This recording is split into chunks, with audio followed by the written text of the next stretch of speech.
చలికాలం ఇన్ఫెక్షన్ల తీవ్రత ఎక్కువ. తక్కువ ఉష్ణోగ్రత కారణంగా వైరస్, బ్యాక్టీరియా వృద్ధి చెందే ఆస్కారం అధికం. ఇలాంటి పరిస్థితుల్లో చెవికి సంబంధించిన సమస్యలు కూడా ఎక్కువ అవుతాయి. ఇన్ఫెక్షన్లనే కాకుండా పొడిగాలులు, రక్త ప్రసరణ సమస్యలు ఇందుకు దోహదపడతాయి. ఈ సమయంలో కొన్ని జాగ్రత్తలు అవసరం. హీటింగ్ ప్యాడ్ లాంటివి చెవి నొప్పి నుంచి కొంత ఉపశమనమిస్తాయి. చెవిల్లోకి నీళ్లు వెళ్లకుండా లోపలంతా శుభ్రంగా ఉండేలా చూసుకోవాలి. ఇన్ఫెక్షన్ ఉన్నప్పుడు గాలి సోకకుండా చెవిని దూదితో మూసేస్తే సమస్య మరింత తీవ్రం కావచ్చు.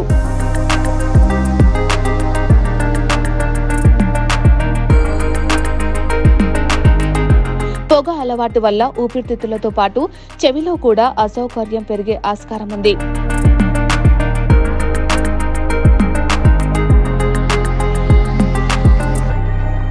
చెవిలోకి నేరుగా గాలి వెళ్లకుండా ఇయర్ మఫ్స్ లేదా మఫ్లర్ చుట్టుకోవడం మంచిది.